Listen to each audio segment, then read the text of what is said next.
Extensive plans have been announced for the education system centred on ensuring all-rounded and inclusive learning.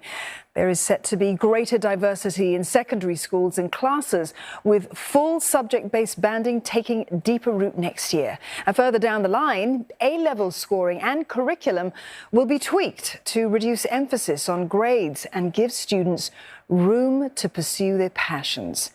And with the aim for learning to be a lifelong process, moves are being made to enable more people, be it those fresh from school or mid-career workers, to obtain a university degree.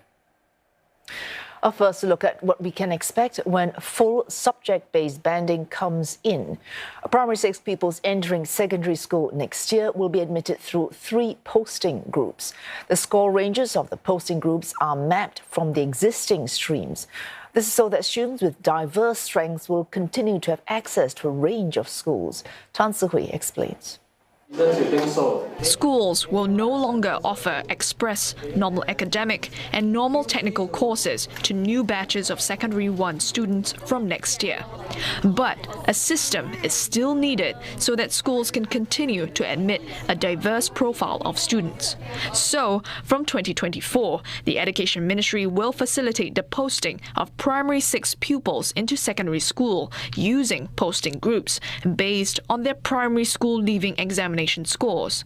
For example, those who score between 4 and 20 qualify for posting group 3.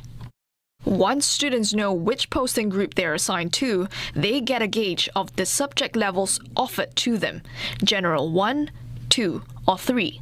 These are broadly mapped from the NT, NA, and Express streams.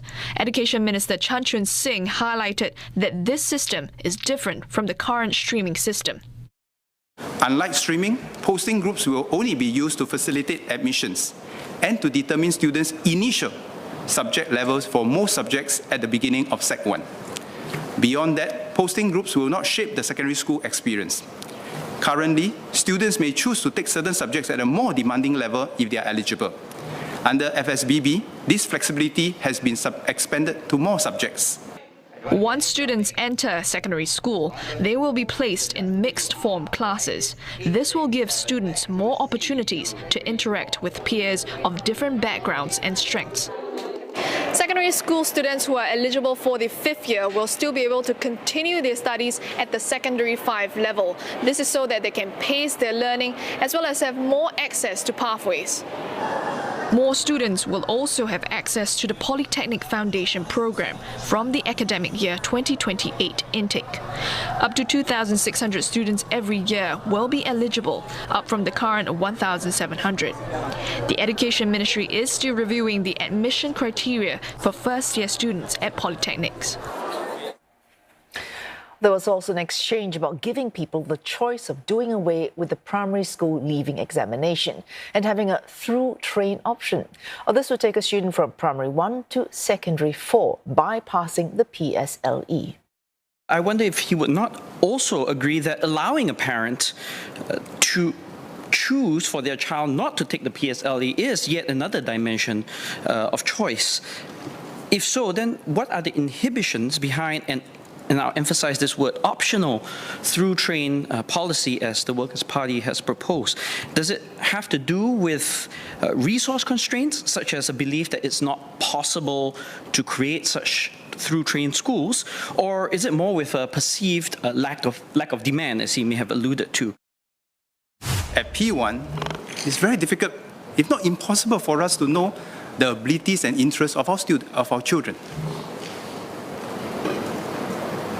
If the Through Train program is to a very popular school, and you know which one I'm talking about, I'm sure there's no shortage of takers for this Through Train program.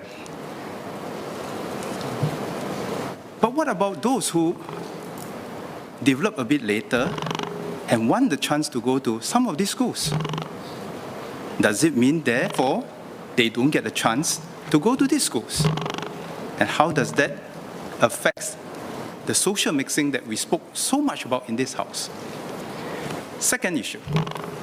Supposing as a parent, I decided that my child will go through a through train program. Somewhere in the primary school, I figure out that my child may not be suitable for this program. Then what do I do?